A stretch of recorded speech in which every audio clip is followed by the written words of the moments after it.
नमस्कार, ये NB news देख रहे हैं आप। मैं हूं आपके साथ पल्लवी राजपूत और हमारे इस खास कार्यक्रम में आप सभी का स्वागत है। उत्तराखंड के मसले पर बहस का अब समय हो गया है। दरअसल कालाढूंगी विधानसभा सीट से बीजेपी के प्रत्याशी और कैबिनेट मिनिस्टर बंशीधर भगत इस चुनाव में एक बड़ी मुसीबत में फंसते नजर आ रहे हैं। उन पर अब तक विकास कार्यों में हीला हवाली के आरोप तो लगते ही थे, लेकिन इस बार वे चारित्रिक आरोपों से घिरे हैं। बताया गया है कि ऐसी एक नहीं कई ऑडियो हैं जिनमें वे एक महिला से अश्लील बातें करते सुनाई दे रही हैं। सूत्रों के हवाले से पता चला कि ऑडियो में पुरुष आवाज तो बंशीधर भगत जैसी ही है। बताया जा रहा है कि ऐसी कम से कम 5 ऑडियो कालाढूंगी क्षेत्र में वायरल हो रही हैं। हम इस ऑडियो क्लिप में कैबिनेट मंत्री बंशीधर भगत की आवाज की पुष्टि नहीं करते हैं, लेकिन लोग बता रहे हैं कि ये ऑडियो भगत का ही है। पूरे मामले में कांग्रेस का कहना है कि सोशल मीडिया पर जो ऑडियो वायरल हो रहे हैं उनसे जाहिर होता है कि किस तरह बीजेपी सरकार के मंत्री निम्न स्तर की सियासत कर रहे हैं और नौकरी के नाम पर महिलाओं का शोषण करने से भी बाज नहीं आ रहे हैं। उत्तराखंड कांग्रेस की प्रवक्ता गरिमा दसौनी ने मीडिया के सामने आकर यह आरोप लगाए। दसौनी ने कहा कि वायरल हो रहे ऑडियो की भाषा इतनी भद्दी और अश्लील है कि मैं टीवी चैनल पर उसे दोहरा भी नहीं सकती। वहीं बीजेपी के नेता इस पूरे मामले पर कह रहे हैं कि यह साजिश है मंत्री जी को फंसाने की। जब पूरे मामले में हमारी टीम ने कैबिनेट मिनिस्टर बंशीधर भगत से इस मामले में जानना चाहा तो उन्होंने भी सफाई देने से इनकार कर दिया और पूरे मामले पर उनके सहायक ने अनभिज्ञता जताई।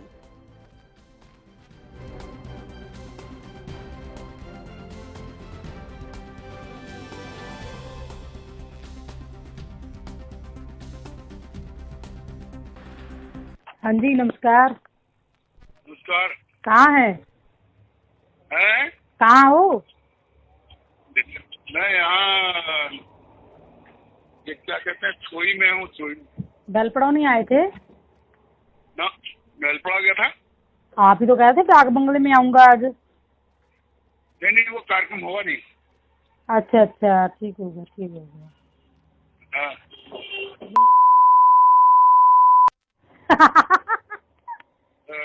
अच्छा। अभी तक अच्छा अच्छा, पहली बार। क्यों? घर में ही ठहरी हो? हाँ।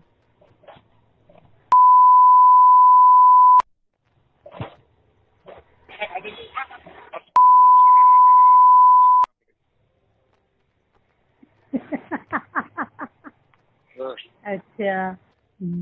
अब तो बस। अच्छा अच्छा,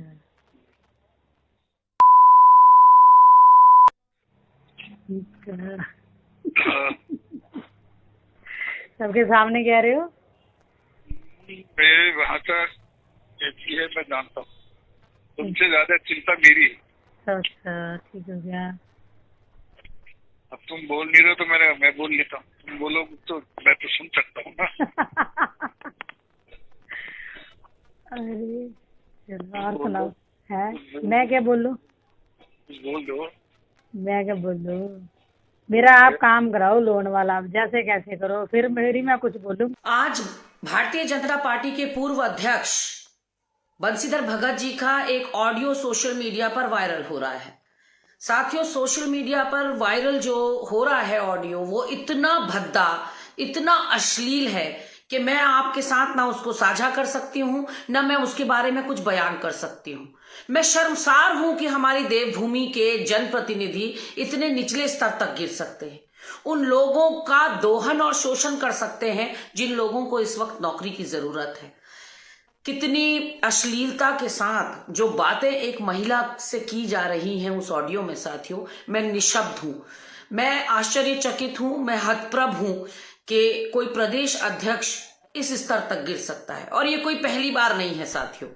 इससे पहले हमने देखा कि संजय कुमार, इनके संगठन महामंत्री, लगातार महिला कार्यकर्ताओं का यौन शोषण करते हुए पाए गए और यहां से बेदखल किए गए। उसके बाद महेश नेगी जो द्वाराहाट के विधायक हैं, उनके ऊपर यौन उत्पीड़न का आरोप उन्हीं के गृह क्षेत्र की एक महिला ने लगाया और अपनी बच्ची का पिता होने का आरोप उनके ऊपर लगाया। उसके अलावा इनके ही विधायक हरिद्वार के सुरेश राठौर के ऊपर इन्हीं की महिला कार्यकर्ता ने यौन उत्पीड़न का आरोप लगाया और अब ये चौथा केस है। विधायक और संगठन महामंत्री से ऊपर उठकर अब ये प्रदेश अध्यक्ष जो रह चुके हैं भारतीय जनता पार्टी के, एक तरह से चाल चरित्र चेहरे की बात करने वाली भाजपा निर्वस्त्र हो गई है साथियों, बेनकाब हो गई है, और वो भी हमारी पावन भूमि पर, वो भी देवभूमि उत्तराखंड में। मैं खुद को एम्बैरेस्ड महसूस कर रही हूं, खुद को एक महिला होने के नाते कहीं ना कहीं बहुत ही शर्मिंदगी महसूस हो रही है आपको ये बताते हुए कि वो ऑडियो जब आप सुनेंगे तो शायद सुन नहीं पाएंगे। बंशीधर भगत जी और पूरी की पूरी भाजपा पूरी तरह से आज जनता के सामने बेनकाब हो चुकी है। बेटी बचाओ बेटी पढ़ाओ की आड़ में ये भारतीय जनता पार्टी के नेता कार्यकर्ता आखिर किस तरह से दोहन और शोषण महिलाओं का कर रहे हैं वो आपके सामने है। ऐसे वीडियो ऐसे ऑडियो कई आते रहते हैं, कई, ऐसा नहीं है कि कोई, और उस ऑडियो और वीडियो में कोई सत्यता नहीं है। पूरी एक साजिश के तहत जो है ये योजना बनाई गई है और चुनाव के समय में उम्मीदवार को बदनाम करने के उद्देश्य से ऐसी बात की जा रही है। इसमें कोई सत्यता नहीं है। मैं पूरी तरह पुरजोर तरीके से उस वीडियो के फर्जी होने का पूरी तरीके से मैं जो है वो करता हूँ, वो पूरी तरह खारिज करता हूँ उसको। वो पूरी तरीके से फर्जी वीडियो और ऑडियो है। चलिए इस मसले पर चर्चा की शुरुआत कर लेते हैं। फिलहाल दो मेहमान हमारे साथ जुड़े हुए हैं, मेहमानों से आपका परिचय करवा देते हैं। वसी जादी साहब इस समय हमारे साथ जुड़ गए हैं, कांग्रेस पार्टी के प्रवक्ता हैं, और आम आदमी पार्टी के नेता नितिन जोशी जी भी इस समय हमारे साथ बने हुए हैं इस मसले पर चर्चा करने के लिए। दोनों ही मेहमानों का स्वागत है एएनपी न्यूज पर। थोड़ी ही देर में भारतीय जनता पार्टी के प्रवक्ता भी हमारे साथ इस मसले पर चर्चा के लिए जल्द ही शामिल हो जाएंगे। तब तक हम शुरुआत कर लेते हैं वसी जादी साहब से। सर, जिस तरह की ऑडियो इस समय वायरल हो रही है बंशीधर भगत की, क्या आप उस वायरल ऑडियो की पुष्टि करते हैं? क्या आपके हिसाब से वाकई में वो ऑडियो बंशीधर भगत की ही है? देखिए, आवाज उस वीडियो को मैंने देखा है पल्लवी जी, और जिस तरह से वो वीडियो वायरल की गई है, जिस तरह से वीडियो वो सामने आई है, तो उसमें काफी हद तक हम कह सकते हैं कि बंशीधर भगत की वो वीडियो है। और इससे बड़ा शर्मनाक उत्तराखंड के लिहाज से एक मंत्री के और पूर्व जो अध्यक्ष हैं भाजपा के नहीं हो सकता है कि वो जिस तरह की भद्दी बातें एक महिला के साथ उस वीडियो में कर रहे हैं, एक उस ऑडियो वायरल कर रहे हैं। पल्लवी जी, इससे भद्दी और शर्मनाक कोई बात नहीं हो सकती। अभी आपके चैनल पर भी मैं जो प्रवक्ता थे उससे पहले भाजपा के जो बयान दे रहे थे उनका मैंने कमेंट सुना कि वो इस बात को चुनावी मुद्दा बता रहे थे। अगर भाजपा इतनी ही सच्ची है तो एक श्वेत पत्र जारी कर कहे कि वो वीडियो बंशीधर भगत की नहीं है, और चुनाव आयोग को भी इसके ऊपर संज्ञान लेना चाहिए। और एक ऐसे प्रत्याशी को हम चुनने का अधिकार या कोई भी जनता उसे स्वीकार नहीं करती है कि एक ऐसा प्रत्याशी मैदान में उतरे जो इस तरह की अश्लील मानसिकता का हो, जो महिला से इस तरह की भद्दी बातें कर रहा हो, सौदा कर रहा हो उसे नौकरी दिलाने के नाम पर। और यही भाजपा का चाल चरित्र है। इससे पहले संजय जी हो या महेश नेगी हो जो द्वारा हाथ में थे, और कुंवर चैंपियन हो, कई इस तरह के लोग हैं जो इस तरह की अश्लील और भद्दी बातें करते हैं, उत्तराखंड का मजाक बनाते हैं, उत्तराखंड की जनता का मजाक बनाते हैं। पल्लवी जी, ठीक है सर। नितिन जोशी जी, आपका हम रुख करना चाहेंगे। जिस तरह का ये ऑडियो वायरल हुआ है बंशीधर भगत का, पहली बात तो एएनबी न्यूज इस वायरल ऑडियो की पुष्टि नहीं करता, लेकिन अगर वाकई में इस तरह की बातें भगत की तरफ से की गई हैं तो इस महिला ने खुद से आकर क्यों अभी तक कोई एफआईआर दर्ज नहीं करवाई, अगर यौन उत्पीड़न जैसा कुछ इसमें नजर आ रहा है तो? मैम, भाजपा के इतने बड़े पद पर बैठे एक मिनिस्टर, एक स्टेट के मिनिस्टर और भाजपा में पूर्व के अध्यक्ष रहे, क्या ये वही भाजपा है जो बेटी पढ़ाओ बेटी बचाओ का नारा देती है, महिलाओं के सम्मान में भाजपा मैदान में? ये वही भाजपा है? हमें शर्म आती है ये कहते हुए कि हमारे स्टेट में कैसे मिनिस्टर हैं जो इस तरह भद्दी बातें एक महिला से कर रहे हैं। और अगर भाजपा में जरा सी भी शर्म है तो तत्काल प्रभाव से उस चीज को छोड़ दें, ना लड़े उस चीज को, उनको तुरंत उनको बर्खास्त कर देना चाहिए। आज हम आम आदमी पार्टी के लोग अपनी गारंटी जो बांट रहे हैं, हम कहते हैं गूगल करिएगा, अगर हम झूठ कह रहे हैं तो यकीन मतलब आप चेक कीजिए, हम झूठ तो नहीं कह रहे हैं। आज अगर गूगल पे हम डाल देना कि मिनिस्टर या मेंबर्स ऑफ बीजेपी जिनके पास ऐसे एलिगेशंस लगे हैं महिलाओं के साथ छेड़छाड़ या इन सब चीजों के, तो आप देखेंगे कि एक लंबी लाइन सामने आएगी। तो भाजपा का चाल चरित्र ऐसा रहा है, और ये एक बड़ी ही बुरी चीज है जो आज हम सुन रहे हैं वीडियो के ऑडियो के माध्यम। सर बड़ी बात तो ये भी है ना कि अभी बीजेपी मानने को तैयार ही नहीं है और कितने से दिन बचे हुए हैं चुनावों में। मतदान होने से ठीक पहले इस तरह का ऑडियो क्लिप आता है, बंशीधर भगत को लेकर ये क्लिप आता है। क्या इसे कोई चुनावी षड्यंत्र ना माना जाए? मैं वही कह रहा हूँ ना कि अगर हम इसको चुनावी षड्यंत्र मानेगी तो क्यों भाजपा के लोगों पे बार बार ऐसे आरोप लगते हैं। और ये जो हम सुन रहे हैं कि एक ऑडियो तो है नहीं, चलिए जिसको षड्यंत्र करना होगा वो एक ऑडियो आएगा। ऐसे कहे जा रहे हैं कि उनके विधानसभा क्षेत्र में तमाम ऐसे ऑडियोज और ऑडियोज चल रहे हैं जो कि अलग अलग लोगों के साथ है। तो क्या ये षड्यंत्र हो सकता है? मैम ठीक है जैदी साहब, ये कोई पहला मौका नहीं है। जैसा कि आपने भी कहा, कई ऐसे मामले भारतीय जनता पार्टी से सामने आए हैं जहां महिलाओं के चरित्र को पूरी तरीके से ये लोग खराब कर देते हैं और तो और कोई भी कसर नहीं छोड़ते हैं यौन शोषण की। अब सवाल यहां पर ये उठता है कि बिल्कुल मतदान से पहले इस तरह की चीजें सामने आ रही हैं, ये किया किसने और क्या हनी ट्रैप का शिकार हुए हैं भगत साहब? नहीं, हनी ट्रैप वाली बात नहीं है। देखिए, बंशीधर भगत जी का चरित्र जनता के सामने आया है। वो बेनकाब हुए हैं बंशीधर भगत जी, और ऐसी सिर्फ एक ऑडियो नहीं है, 4 ऑडियो अभी रिसेंटली में उनकी वायरल हुई है, उनके बेटे की भी वायरल हुई है। तो ये कोई ट्रैप नहीं है, ये उनका चरित्र है जो जनता के सामने आया है। बंशीधर भगत जी इससे पहले भी कई बार इस तरह की बातें कर चुके हैं। वो मन से भी कई बार, अभी आपको याद होगा पिछले 5-6 महीने पहले का घटनाक्रम है, तो स्वर्गीय इंदिरा हृदय जी के निधन से पहले भी उन्होंने इस तरह के अपशब्द उनके बारे में कहे थे। तो बंशीधर भगत जी का चरित्र है ये, और ये चरित्र है भाजपा का जो इस तरह के नेताओं को शह देती है। वो 5 बार के मंत्री हैं बंशीधर भगत जी, पूर्व अध्यक्ष हैं भारतीय जनता पार्टी के बंशीधर भगत जी। ये ऑडियो वायरल किसने किया है ज़ैदी साहब? क्या कांग्रेस पार्टी के द्वारा ये ऑडियो सामने लाया गया? उनका ऑडियो नहीं है तो भाजपा श्वेत पत्र जारी करें। ज़ैदी साहब, मैं आपसे पूछ रही हूँ सर, ज़ैदी साहब मेरा सवाल आपसे ये है कि ये जो ऑडियो वायरल हुआ है, क्या ये कांग्रेस पार्टी के द्वारा सामने लाया गया है? क्या कांग्रेस पार्टी इस मसले पर कोई FIR या कोई शिकायत दर्ज कराना चाहती है? कांग्रेस पार्टी का ये नहीं लाया गया वीडियो है। कांग्रेस इस तरह की औचित्य और घिनौनी हरकत नहीं करती है। ये वीडियो उस महिला का आया है जो महिला आया ही नहीं है ना सर, बात यही तो है कि ऑडियो सामने आया है। अब तो इस ऑडियो की पुष्टि होनी चाहिए, जांच की जानी चाहिए कि वाकई में ये भगत साहब की आवाज थी या नहीं, क्योंकि एक स्टिंग आप लोगों के साथ भी हुआ था, आपको अच्छे से याद है। उस स्टिंग की क्या सत्यता थी ये भी आप ही भली भांति जानते हैं। ये कैसा फर्जी ऑडियो वायरल किया है? अगर उन्हें फर्जी लगता है तो उसकी FIR करें, और अगर फर्जी नहीं है तो उसका श्वेत पत्र जारी करें और उसके ऊपर एक्शन ले बंशीधर भगत के खिलाफ। को यह इनकी ओछी घिनौनी हरकत है, इस तरह की हरकतें इनके सामने आती हैं। और मैं तो कहता हूं पल्लवी जी के चुनाव आयोग को भी इसके ऊपर संज्ञान लेना चाहिए। ऐसे प्रत्याशी को चुनाव लड़ने का हक नहीं है जो इस तरह की ओछी घिनौनी मानसिकता रखता हो। बीजेपी के सिटिंग विधायक ठुकराल का टिकट भी इसी वजह से काटना बताया गया था कि उनके कई ऑडियो वायरल हुए थे और इसी से नाराज होकर बीजेपी ने उनका टिकट काट दिया और अब वो निर्दलीय चुनाव लड़ रहे हैं। ऐसी कुछ उम्मीद की जाए भगत साहब से? हालांकि वो अजय रहे हैं, हमेशा से चुनाव जीते रहे हैं अपनी सीट पर।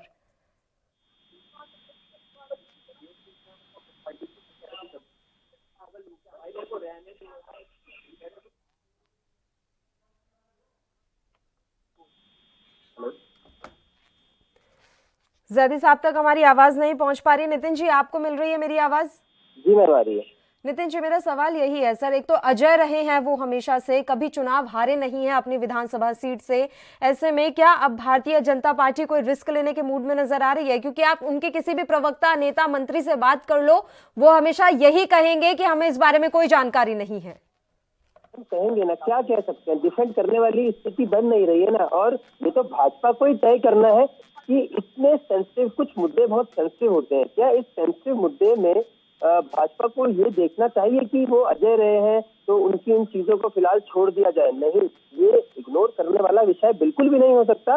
मुझे लगता है कि इसका संज्ञान लेकर भाजपा में अगर जरा सी भी भाजपा ये समझती है कि अगर ये चीज जो हुई है अगर उसको कहती है गलत है, तो मुझे लगता है तत्काल प्रभाव से उनको पार्टी से निष्कासित करना चाहिए। और इस समय जीत और हार के विषय को अलग रखकर महिलाओं के सम्मान की बात को मद्देनजर रखते हुए उनको तत्काल प्रभाव से बर्खास्त करना चाहिए पार्टी की प्राथमिक सदस्यता से।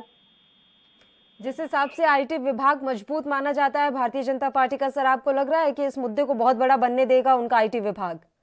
वही तो कह रहे हैं। वैसे तो अभी आप कोई एक चीज कह दीजिए, देखिए 3 घंटे में कैसे रोटेट में पूरे उत्तराखंड में ही क्या, मैं तो कहूँगा देश में हो जाती है। आज कहे ना फिर आईटी इतने मजबूत जो तंत्र इनका आईटी का है, उसके माध्यम से बोले लोगों को कि नहीं है, क्या पुष्टि करती है भाजपा इस बात की कि वो फर्जी ऑडियो है? बिल्कुल, इसके लिए अब खुद भाजपा को ही आगे आना पड़ेगा। ये बहुत बड़ा सवाल है। एक उनके सिटिंग विधायक, एक उनके कैबिनेट मंत्री पर इस तरह के आरोप लग रहे हैं और चुप्पी साधे बैठी है भारतीय जनता पार्टी इस समय। आपको क्या लगता है जैदी साहब कि खुद मुख्यमंत्री को भी आकर सफाई देनी पड़ेगी कि आपकी कैबिनेट में शामिल एक मंत्री जो हमेशा से जीतते रहे हैं, अपनी विधानसभा सीट से हमेशा से विधायक रहे, एक जनप्रतिनिधि रहे हैं और उम्र में भी इतने बड़े हैं, उनके मुंह से जिस तरह के शब्द निकले हैं वो गलत हैं? और क्या अब मुख्यमंत्री को इस बारे में भी कहना पड़ेगा कि जो नारा वो देते हैं बेटी बचाओ बेटी पढ़ाओ, उस नारे पर वो अमल करते हैं? देखिए, भाजपा का चरित्र सामने आया है। सिर्फ ये बंशीधर भगत का चरित्र नहीं है, ये भाजपा का चरित्र है। मैं आपको बताता हूँ। आप मुख्यमंत्री की बात करते, आज प्रधानमंत्री नरेंद्र मोदी जी अल्मोड़ा आए हुए थे और उनके ठीक पीछे द्वारा हाट में महेश नेगी खड़े थे। वही महेश नेगी जिनके ऊपर आरोप लगे थे यौन शोषण के। तो ये भाजपा का चरित्र है, ऐसे लोगों को शह देती है भाजपा। और अगर भाजपा इतने ही चरित्रमान है, अगर चरित्र रखती है भाजपा, तो प्रदेश अध्यक्ष को भी इसमें संज्ञान लेना चाहिए, मुख्यमंत्री को भी संज्ञान लेना चाहिए। और जो इनके स्टार प्रचारक एक एक दिन में 10-10 इनके स्टार प्रचारक भारतीय जनता उत्तराखंड में आ रहे हैं, उन्हें भी संज्ञान लेना चाहिए और ऐसे व्यक्ति के खिलाफ कड़ी से कड़ी कार्रवाई होनी चाहिए। पल्लवी जी, लेकिन आरोप तो आप पर लग रहे हैं सर। बीजेपी का ये कहना है कि सोची समझी साजिश के तहत ये सब किया गया है, यानी कि सीधे सीधे आप पर आरोप है कि आप ओछी राजनीति पर उतर आए हैं। अगर उन्हें सोची समझी साजिश लगती है भाजपा को, तो भाजपा एक FIR तो करें। भाजपा उस महिला के खिलाफ है जिसने उसे वायरल किया है, उसके खिलाफ FIR तो करें, क्योंकि भाजपा जानती है वो उनका ऑडियो है और इसी वजह से भाजपा चुप्पी साधे हुए है। अभी आपके कार्यक्रम में भी कोई भाजपा का प्रवक्ता इसी वजह से नहीं आए हैं, क्योंकि वो जानते हैं कि उनके पास आज देने के लिए कोई जवाब नहीं है इस पूरे मामले को। पल्लवी जी, सर मैं अभी यही सवाल पूछ रही थी नितिन जी से भी कि जिस तरह का उनका IT विभाग है और इतनी मजबूती से काम करता है कि बड़े से बड़े मुद्दे को गौड़ कर देता है और पूरा मुद्दा घुमाकर कहीं और डाइवर्ट कर देता है, इस मसले को वो उठने देंगे? क्या इस मसले का प्रभाव वो मतदान पर पड़ने देंगे? देखिए, हम कोई चुनावी मामले की बात नहीं कर रहे हैं पल्लवी जी। चुनाव से कोई लेना देना नहीं है। चुनाव आते जाते रहेंगे, लेकिन जो मानसिकता सामने आई है उस मानसिकता के खिलाफ कार्रवाई होनी चाहिए। वो मुद्दा उठाएंगे, हाथ करेंगे, चुनाव में किसको लाभ होगा, किसको नुकसान होगा, किसका क्या बेनिफिट है, किसका क्या लॉस है, हम इस पूरे मामले पर बात ही नहीं कर रहे हैं। हमारा पूरा मामला ये है कि ऐसे व्यक्ति के खिलाफ जो इस तरह के चरित्र और इस तरह की घिनौनी मानसिकता वाला व्यक्ति है, उसके खिलाफ कार्रवाई होनी चाहिए। चुनाव आयोग को भी अगर एक बार को ये बात मान भी ली जाए ना सर कि ये पूरा ऑडियो बंशीधर भगत का ही है, ये जो आवाज है वो वाकई में बंशीधर भगत की है, किसी ने कोई छेड़छाड़ नहीं की है, तो महिला की बातों से नहीं लग रहा था कि उसे कोई कहीं समस्या आ रही है। नहीं तो ये FIR उस महिला की तरफ से पहले दर्ज करवाई जानी चाहिए थी। आपने वो वीडियो सुना होगा पल्लवी जी, मैंने भी वो ऑडियो सुना है। जो ऑडियो उसके अंदर है, उस महिला को नौकरी के नाम पर झांसा दिया जा रहा है, नौकरी के नाम पर उस तरह की अश्लील बातें की जा रही है पल्लवी जी। और अगर भाजपा को लगता है कि वो ऑडियो फर्जी है, तो भाजपा FIR करे ना, और FIR करे, श्वेत पत्र जारी करे कि हमारी ऑडियो नहीं, हमारे साथ कोई लेना देना नहीं है। एक छोटा सा मेरा एक सवाल है सिर्फ भाजपा से कि अगर उनका नहीं है तो एक श्वेत पत्र जारी करके कह दे कि हमारे इस ऑडियो से कोई लेना देना नहीं। बिल्कुल बिल्कुल, उन्हें सफाई के लिए आगे तो आना ही पड़ेगा। इस तरीके से चुप्पी साध कर बैठने से कुछ नहीं होगा। नितिन जी, एक मैं अलग थोड़ा सा इस पूरे लीक से हटकर चर्चा करना चाहती हूँ। देखिए, ये बात बंशीधर भगत की नहीं है। आज भी हमारे यहाँ पर कई महिलाएं ऐसी हैं, कई युवतियां ऐसी हैं जो इस तरह के चक्करों में पड़ जाती हैं नौकरी के लिए या अपने किसी और काम के लिए या अपने किसी पारिवारिक समस्या के कारण किसी ना किसी के झांसे में आ जाती हैं। उन्हें लोग झांसे में लेकर उनका यौन शोषण भी करते हैं, उनको एक भोग की वस्तु समझकर इस्तेमाल किया जाता है। हम अभी तक जागरूक क्यों नहीं हो पाए हैं, या हमारे समाज की महिलाएं इतनी जागरूक क्यों नहीं हो पाई हैं कि उनकी मदद के लिए बहुत सारी चीजें हैं, बहुत सारी संस्थाएं हैं, पुलिस है, प्रशासन है, तो ऐसे झांसे में ना पड़े? बिल्कुल मैम, मैं यही कहना चाहूंगा, जैसे अभी आप कह रही थी कि उस ऑडियो में महिला की, उसको भी ऐसा नहीं लगा कि कहीं वो परेशान थी या इस चीज को लेकर उन पे प्रेशर बनाया जा रहा था। तो ठीक है, हम महिला पे तो कोई कमेंट नहीं करना चाहेंगे, पर हाँ, जो आपने कहा कि रास्ते बहुत सारे हो सकते हैं, जरूरी नहीं कि हमें शॉर्टकट अपनाया जाए किसी काम को करवाने के लिए। ईमानदारी रखनी चाहिए और हमें भी ये सोचना चाहिए कि एक महिला की क्या गरिमाएं हैं। मैं ये सभी के लिए कह रहा हूँ कि मतलब ये हमें सोचना चाहिए कि शॉर्टकट का रास्ता ना अपना के हमें ठीक है, मजबूरियां किसी पे हो सकती है, पर उसका ये तो मतलब नहीं हो सकता कि इस तरह से आप किसी चीज का लाभ लें। आपके पास और भी बहुत सारे माध्यम हो सकते हैं, आप मेहनत कर सकते हैं। तो मैं इसमें यही कहना चाहूंगा कि मतलब रास्ते बहुत सारे हो सकते हैं, आपको भी अपनी मर्यादाओं का ध्यान रखना चाहिए। बिल्कुल, जब तक हम सामने वाले को इतना हक ही नहीं देंगे तो किसी की इतनी हिम्मत नहीं है कि वो हमसे इस तरह की बातें कर सके। अब ऐसा है ज़ैदी साहब कि इस मसले पर बीजेपी कोई सफाई देगी या नहीं देगी, क्योंकि मैं काफी देर से इंतजार कर रही हूं कि भारतीय जनता पार्टी का कोई प्रवक्ता हमारे साथ इस चर्चा में शामिल हो जाए। अभी तक तो कोई शामिल होने के लिए तैयार नहीं हो रहा है। देखते हैं थोड़ी देर में अगर वो जुड़ते हैं तो। लेकिन ये साफ है कि बीजेपी इस मसले पर कोई सफाई पेश नहीं करेगी। तो क्या कांग्रेस की तरफ से इस मुद्दे को जोर शोर से उठाया जाएगा? क्या करेंगे आप इस मुद्दे को आगे ले जाने के लिए? देखिए, हम चुनाव आयोग में जरूर इसकी शिकायत करेंगे। हम इसकी मांग भी करेंगे कि इस ऑडियो की पुष्टि होनी चाहिए, इस ऑडियो की जांच होनी चाहिए। इस ऑडियो की पुष्टि होने के बाद 100% जांच होने के बाद चुनाव आयोग को ऐसे प्रत्याशी के खिलाफ कड़ी से कड़ी कार्रवाई करनी चाहिए। उनका जो नॉमिनेशन है वो निरस्त होना चाहिए और ऐसे व्यक्ति को कोई हक नहीं है कि वो चुनावी मैदान में उतरे, जनता का प्रतिनिधि बने, जनता का भागीदार बने, जनता के बीच में जाए और फिर इस तरह की घिनौनी हरकतों को अंजाम दे। तो हम इसकी पुष्टि की मांग करते हैं। बड़ी विडंबना है सर, इस तरह की मानसिकता वाले लोग राजनीति में भरे पड़े हैं। एक नहीं है, एक भगत का नाम नहीं है सर, कई पार्टियां हैं, कई पार्टियों में अलग अलग नेता हैं और उनकी इसी तरह की मानसिकता महिलाओं को लेकर बनी हुई है। इस गंदगी को कैसे साफ करेंगे और बीड़ा कौन उठाए इस गंदगी को साफ करने का? बिल्कुल, जो भी इस तरह की मानसिकता का, वो किसी भी पार्टी का हो, किसी भी राज्य का हो, किसी भी जिले का हो, ऐसे व्यक्ति को कोई हक नहीं है जनता के बीच में जाने का, जनता का प्रतिनिधि बनने का, जो महिलाओं को लेकर इस तरह की ओछी और घिनौनी मानसिकता रखता। और मैं ऐसा बंशीधर भगत की कई तरह की ऑडियो पहले भी आपने सुनी होगी, पल्लवी जी आती रहती हैं और वो जनता को सिर्फ महिलाओं के साथ नहीं, वो जनता के साथ भी इस तरह की घिनौनी मानसिकता का परिचय देते हैं। अभी कुछ दिनों पहले उनका जब पुष्कर सिंह धामी जी को मुख्यमंत्री बनाया गया तो बंशीधर भगत ने कहा था कि हम 1 मुख्यमंत्री बनाए या हम 10 मुख्यमंत्री बनाए, जनता को इससे कोई लेना देना नहीं है।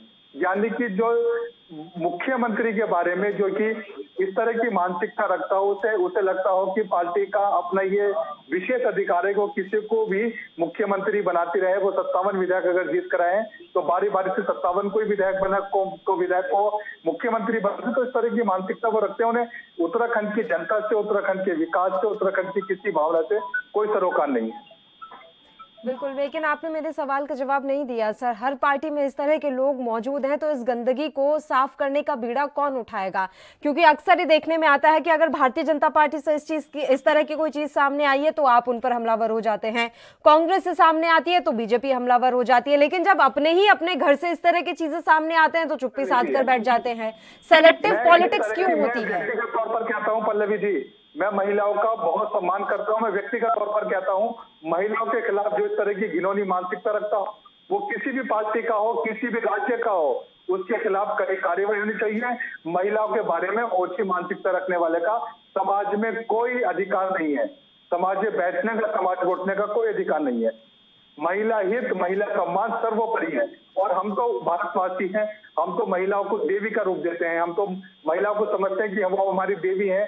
हम ये कोई भी महिला हो, वो सबसे सच्ची भावना, सबसे सम्मान की हकदार है, उसे सम्मान मिलना चाहिए। और कांग्रेस ऐसी पार्टी जो हमेशा महिलाओं को सम्मान देती है। आपने हमारा नारा सुना होगा, हमारे यहाँ तो प्रियंका गांधी जी ने कहा है कि लड़की हूँ, लड़ सकती हूँ। उन्होंने एक दोबारा महिला उत्थान को लेकर, महिला समाज को लेकर दोबारा एक जान फूंकने का काम प्रियंका जी ने किया है।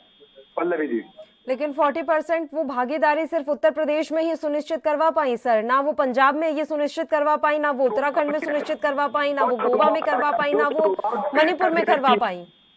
आजाद भारत के अंदर पहली बार ऐसी शुरुआत प्रियंका जी ने की है। उसकी शुरुआत यूपी से हुई है। आप देखना कि सिर्फ कांग्रेस नहीं, आने वाले समय में सभी पार्टियों को मजबूरी के तौर पर महिलाओं को आगे लाना ही होगा, महिलाओं को बराबर का हक देना ही होगा। एक शुरुआत प्रियंका जी ने की है और वो इसके लिए सबसे ज्यादा बधाई की पात्र हैं कि वो उन्होंने मजबूरी में जब शुरू करेंगे तब करेंगे। विपक्ष, एक बात बताइए सर, आप विपक्ष में बैठे हैं ना, केंद्र में भी विपक्ष में बैठे हैं, इसके अलावा अगर मैं बात उत्तराखंड की कर लूं तो यहाँ पर भी बैठे हुए हैं विपक्ष में। आप जहां जहां हैं वहां तो कम से कम इसकी शुरुआत कर लेते। बस एक ही राज्य में आप इसकी शुरुआत कर पाए। आपसे प्रियंका जी, एक पल्लवी जी, मैंने आपसे कहा ना कि प्रियंका जी ने एक शुरुआत कर दी है, एक बुनियाद रख दी है। वो बुनियाद जो यूपी से शुरू हुई है वो पूरे देश में जाएगी। और सिर्फ कांग्रेस पार्टी नहीं, सब पार्टियों को करना पड़ेगा। महिलाओं को बराबर का हक देना ही पड़ेगा। पल्लवी जी, ये शुरुआत है, अभी शुरुआत तो हुई है, आप हमें मौका तो दीजिए। सिर्फ उत्तराखंड नहीं, हम हर राज्य के अंदर और केंद्र में भी आएंगे तो हम महिलाओं के हक सम्मानों कभी नीचे नहीं आने देंगे। चलिए ठीक है नितिन जी, जो शुरुआत की है प्रियंका गांधी ने महिलाओं की सत्ता में भागीदारी बढ़ाने की, अब वो शुरुआत आपको कितनी कारगर लग रही है? क्योंकि बंशीधर भगत का जो ये मसला सामने आया है, इससे पता चल रहा है कि वो किस तरीके से पुरुष प्रधान समाज को अभी भी सर्वोपरि रखते हैं और किस तरह की मानसिकता रखते हैं। तो ऐसे में सत्ता में अब ज्यादा से ज्यादा महिलाएं हो ताकि ये गंदगी साफ हो सके। मैम, मुझे लगता है कि जो कांग्रेस ने किया है ये ना कंडीशनल है।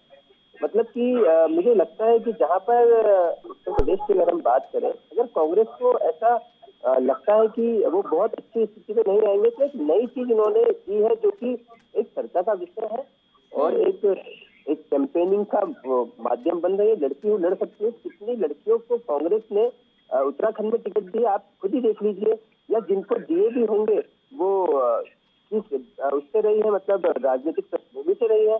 तो ये इनका दोहरा चरित्र दर्शाता है कि उत्तर प्रदेश में आप ये नारा देते हैं लड़की लड़ सकती है, वही आपने सभी स्टेट के नाम लिए, उन सभी स्टेट में आप इनको एप्लीकेबल नहीं कर पा रहे हैं। तो ये सीधे तौर पे मैं इससे यही कहना चाहूंगा कि ये कंडीशनल है चीजें। सर कंडीशनल तो है, लेकिन वो तो आप भी फॉलो नहीं कर पाए ना। आम आदमी पार्टी कोशिश कर लेती सर, कोई चाहता ही नहीं है इस देश में कि महिलाएं आगे बढ़ जाएं, ऐसा लग रहा है। आपने कितने प्रतिशत महिलाओं को उत्तराखंड में टिकट दे दिया? अगर हम बात पंजाब की कर ले तो वहां पर आपका क्या प्रतिशत है? गोवा में आपका क्या प्रतिशत है? नहीं, बिल्कुल आपकी बात से इत्तेफाक रखता हूँ और सहमत हूँ, और मैं इस बात में कोई बचाव नहीं करूंगा, ठीक है। पर हाँ, एक बात जरूर कहना चाहूंगा मैम कि हम एक नई पार्टी है। ओवरऑल भी हम 9 साल पुरानी पार्टी है। कई स्टेट में, चाहे आज हम उत्तराखंड का रिश्ता रखते हैं, उत्तराखंड की बात करें तो उत्तराखंड में भी अगर देखा जाए तो हमें मुश्किल से 1 साल ही सक्रिय रूप से, मतलब अगर हम कहें कि 70 की 70 विधानसभाओं में अगर हम बहुत ज्यादा सक्रिय है तो पिछले 1 साल से भी कम का समय, तो हम ठीक है, निश्चित तौर पर हमको कुछ ना कुछ इसमें सीखने को जरूर मिला है। और केजरीवाल जी की ये बात फेमस है कि केजरीवाल जी ने हमेशा से जो किया है वो जनता से पूछ कर किया है, और कुछ चीजें ऐसी हैं जो उन्हें महसूस हुई है वो बाद में अप्लाई करी है। तो मुझे लगता है कि महिलाओं वाला मुद्दा भी जो है वो निश्चित तौर पर आने वाले समय पे इस पे विचार करेगी हमारी लीडरशिप। वसी जैदी साहब, वैसे तो अभी तक भी बंशीधर भगत हारे नहीं हैं अपनी सीट से, लेकिन इस बार महेश शर्मा के साथ उनकी कड़ी टक्कर नजर आ रही है। अब ये मुद्दा भी सामने आ गया है, एक तरीके से संजीवनी हाथ लग गई है क्या महेश जी को? बिल्कुल नहीं, हम चुनावी मामला ही नहीं कर रहे हैं, मैं चुनावी मुद्दे की बात ही नहीं कर रहा हूँ पल्लवी जी। मैं सिर्फ इस घिनौनी मानसिकता की बात कर रहा हूँ। अब सर ये इतना बड़ा मसला है तो इसका असर चुनावों पर ना पड़े, क्या आप ये बात मानते हैं कि इस पूरे मुद्दे का असर चुनाव पर नहीं पड़ेगा? क्या आप ये मानते हैं? पहले तो इस बात का जवाब दीजिएगा। उससे पहले एक छोटे से ब्रेक के लिए हम यहाँ रुक रहे हैं, जल्द हाजिर होंगे।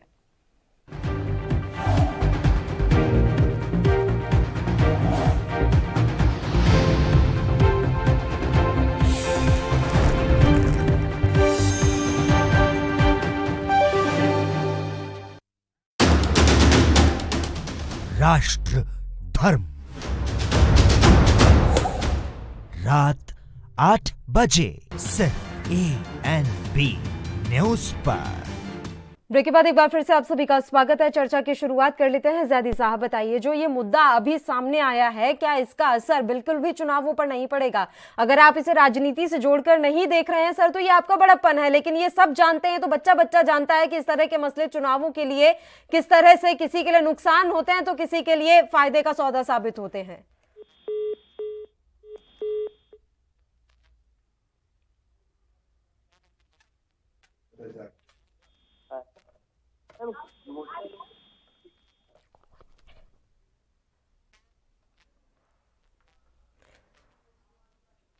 नितिन जी आपको मेरी आवाज मिल रही है? हाँ जी मैम, मिल रही है। बताइए नितिन जी, कांग्रेस पार्टी तो ये कह रही है कि हम इस मसले को जोड़कर ही नहीं देख रहे हैं राजनीति से, लेकिन क्या ये संभव है कि इतना बड़ा मुद्दा आए और उसे राजनीति से ना जोड़कर देखा जाए?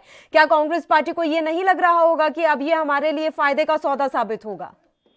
मैं सम्मान करता हूँ उनकी इस बात का कि अगर वो कह रहे हैं, क्योंकि एक्चुअली इस मुद्दे में राजनीति होनी भी नहीं चाहिए सर, क्योंकि हम चुनाव में हैं। और अगर हम ऐसा कहें कि इससे राजनीतिक फायदा विपक्षी दल को नहीं होगा तो मैं मानता हूँ ये गलत होगा। निश्चित तौर पर ये एक छोटा मुद्दा नहीं है, ये एक बड़ा मुद्दा है, ये एक भावनात्मक मुद्दा है, भावनाएं होती हैं। तो सीधे तौर पर ये मुद्दा अगर पोलिंग से ठीक 2 या 3 दिन पहले उठा है तो निश्चित तौर पर जो भावनाओं से लोग इसको जोड़कर देखेंगे और उनके विरोध में मतदान जरूर करेंगे, कम से कम महिलाएं तो करेंगी।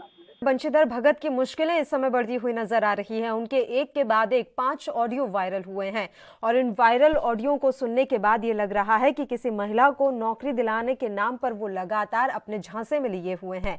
विधानसभा चुनाव में मतदान की तारीख जैसे जैसे करीब आती जा रही है, वैसे वैसे चुनावी रंग दिलचस्प होता जा रहा है। तकनीक के चलते हर हाथ में, संचार माध्यम की पहुंच के चलते जहां प्रत्याशियों के लिए चुनाव प्रचार आसान होता जा रहा है, तो कहीं कहीं इसके दुष्परिणाम भी प्रत्याशियों को भुगतने पड़ रहे हैं। ऐसा ही एक मामले से इस समय काला ढूंगी विधानसभा सीट से बीजेपी प्रत्याशी और कैबिनेट मंत्री बंशीधर भगत को 2-4 होना पड़ रहा है। एक महिला से बातचीत की वायरल हो रही कुछ ऑडियो क्लिप ने उनका इस समय मुश्किलें जो है उनके सामने काफी ज्यादा खड़ी कर दी है। एक महिला से बातचीत की वायरल हो रही कुछ ऑडियो क्लिप से उनका नाम जोड़ा जा रहा है, जिससे उनके हनी ट्रैप में फंसे होने की भी आशंका व्यक्त की जा रही है। मतदान से कुछ दिन पूर्व ही ये ऑडियो क्लिप वायरल हुई है, जिसको लेकर विधानसभा क्षेत्र में तरह तरह की चर्चाएं हैं।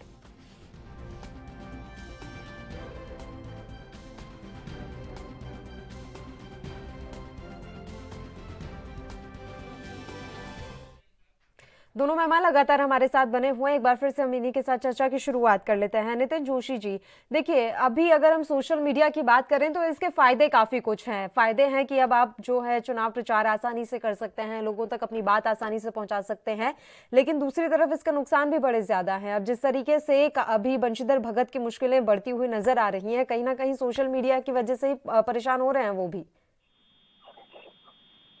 नहीं मैं समझता हूँ ये इशू एक अलग है कि सोशल मीडिया से क्या फायदे और क्या नुकसान है, पर मैम इशू तो इसका शायद ये होना चाहिए कि हम धन्यवाद देंगे सोशल मीडिया का कि अगर किसी व्यक्ति का चरित्र इसके माध्यम से हमारे सामने आता है तो ये बड़ी अच्छी बात है, ये बड़ी अच्छी बात है ना। इससे अच्छा क्या हो सकता है कि वो व्यक्ति जो बेनकाब नहीं हो सकता था, सोशल मीडिया के माध्यम से वो बेनकाब हुआ है और जनता उनकी सच्चाई देखे और फिर अच्छे समय पे उनकी चीजें सामने आई है। इस वक्त अपना फैसला जनता जनार्दन सुनाए इस प्रकार के व्यक्ति को।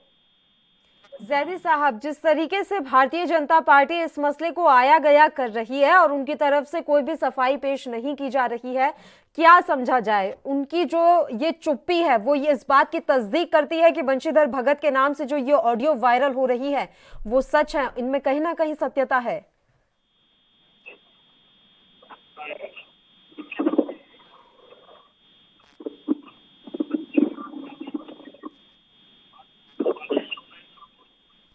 अभी राजनाथ सिंह का मैं बयान सुन रहा था आपके यहाँ पर जी। राजनाथ सिंह का पूरा बयान कांग्रेस के ऊपर था। यानी राजनाथ सिंह भाजपा 3 मुख्यमंत्री बदलने के बाद भी राज्य सरकार के 3 काम नहीं गिना सकती है। वो कांग्रेस को लेकर बौखलाहट है उन्हें, और ऐसी बौखलाहट आपने 2 दिन पहले प्रधानमंत्री जी की भी देखी होगी लोकसभा के अंदर, जब वो राष्ट्रपति जी के अभिभाषण का जवाब देने के लिए खड़े हुए थे। उन्होंने अपना पूरा बयान कांग्रेस को गालियां और कोसते देने में ही निकाल दिया। इनकी बौखलाहट है, इनके पास कांग्रेस की इन्हें जीत सुनिश्चित दिखाई दे रही है। अपने कोई काम इनके पास गिनाने के लिए नहीं है। 3 काम भी राजनाथ सिंह जी नहीं गिना कर गए यहाँ पर। वो ये कह कर गए हैं कि अपने वचन निभाएंगे।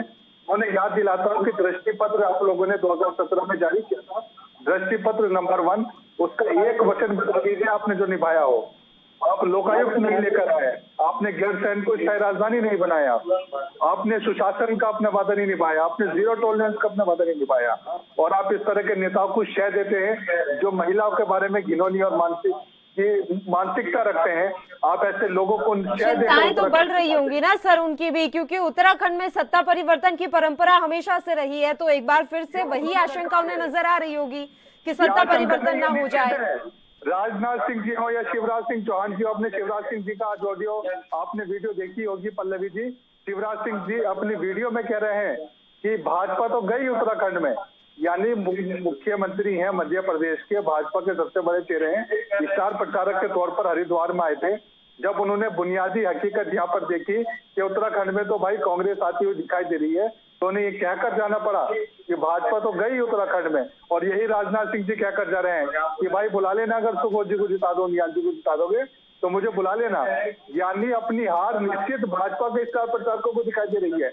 और यही वजह है क्योंकि 5 साल तक निकम्मी सरकार दी है, 5 साल तक 5 विकास के मुद्दे पूरे नहीं कर पाए, तो आपसे अपनी हार सुनिश्चित होगी ना। ये भाजपा जो आज बच रही है इन चीजों से लेकर, आप अपने विकास के मुद्दे गिनाइए ना। आपने 5 साल तक प्रदेश में क्या किया डबल इंजन देकर, आपने प्रदेश में क्या किया 3 बार मुख्यमंत्री बदलकर। तो सत्ता परिवर्तन की आशंका के मद्देनजर इस तरह के ऑडियो और वायरल हो रहे हैं, कैबिनेट मिनिस्टर्स के आग में घी डालने का काम कर रहे हैं ये ऑडियो वीडियो। देखिए, सत्ता परिवर्तन तो निश्चित है, इस तरह के ऑडियो वीडियो आए या ना आए, लेकिन सत्ता परिवर्तन निश्चित है। और काला डूंगी पर महेश जी बहुत स्ट्रांग है। काला डूंगी की जनता बहुत समय से मन बना चुकी थी कि हमें एक ऐसा व्यक्ति नहीं चाहिए जो बार बार कहता हो कि भाई आप 10 मुख्यमंत्री बदले हम, या हम 5 मुख्यमंत्री बदले, या हम 3 मुख्यमंत्री बदले। ये हमारा अपना अधिकार है। जनता के मुद्दों से लेकर, जनता की विकास के मामलों से लेकर उनका कोई किसी तरह का कोई सरोकार नहीं है। तो ऐसे व्यक्ति को बदलने का काला डोंगी की जनता ही नहीं, पूरा प्रदेश मन बना चुका है। भाजपा जा रही है, कांग्रेस आ रही है। और मैं आपके चैनल के माध्यम से ये आपको आश्वस्त करता हूं, सुनिश्चित करता हूं उत्तराखंड की जनता को कि हमने जो अपने घोषणा पत्र में वादे किए हैं वो हम निभाते चले आए हैं और आगे भी हम निभाते चलते रहेंगे। हम जो विकास के मुद्दों को लेकर हरीश रावत जी के कार्यकाल में आगे बढ़ रहे थे, 5 साल तक ब्रेक लगाने का काम किया भारतीय जनता पार्टी की निकम्मी सरकार ने। हम दोबारा सत्ता में आएंगे तो जो हमारे अधूरे कार्य थे, गैरसैंण को लेकर, विकास को लेकर, हम उसे लेकर आगे बढ़ेंगे और उत्तराखंड को विकास के पथ पर आगे बढ़ाते रहेंगे। पल्लवी, नितिन जी, आपकी पार्टी नहीं है उत्तराखंड में, सत्ता में भले ही आप आए या ना आए ये तो वक्त बताएगा, लेकिन कुछ सीटें भी अगर आप निकालते हैं और आपकी पार्टी महिला सुरक्षा के मुद्दे को लेकर इतना जोर शोर से आगे चल रही है, किस तरीके से बचाएंगे आप उत्तराखंड की महिलाओं को? यहाँ के तो जनप्रतिनिधि ही ऐसी सोच रखते हैं सर, और एक नहीं ना जाने कितने ऐसे नेता और विधायक बैठे हुए हैं इस समय। इसीलिए तो आए हैं। अरविंद जी कहते हैं ना कि हम राजनीति को बदलने आए हैं। और जहाँ तक महिलाओं की बात है तो महिलाओं को हमने हमेशा से मजबूत किया है। चाहे आप हमारी राष्ट्रीय बिजला जी को देखिए, बल्कि वो तो हमारी दिल्ली मॉडल देख रही है जनता। आप डिबेट करेंगे, आइए डिबेट करिए, बताइए कौन सी महिला नहीं है? आइए बताइए।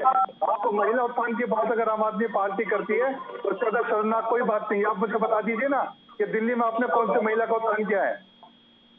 कौन सी महिला का? 6 मिनिस्टर है अरविंद केजरीवाल जी के साथ, अरविंद केजरीवाल जी के साथ 6 मिनिस्टर है दिल्ली सरकार में। आप आप पहले बात खत्म कीजिए, तसल्ली से फिर जवाब दूंगा एक एक पॉइंट का। बोलिए। आप बताइए उस बात का, महिला मंत्री बताइए आपकी कौन है दिल्ली में? अच्छा, मतलब महिला मंत्री होने के अलावा महिलाओं का कोई उत्थान नहीं हो सकता? नहीं, आप बताइए। ऐसा होता है क्या? की बात कर रहे थे प्रियंका जी की, आप अच्छा नहीं, अरे प्रियंका जी ने नारा दिया सर, हमने उत्थान की बात नहीं। क्या कर रहे हैं महिलाओं के लिए? क्या आप प्रियंका जी के लड़की हूँ लड़की को कंडीशनल बता दो ना कि कंडीशनल।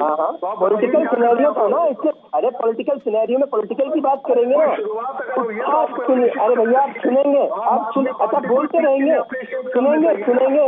अरे लड़कियों के लिए कोई आवाज उठा रहा है, भले वो अपनी विपक्षी पार्टी का है, तो इस बात को तो अप्रिशिएट करो।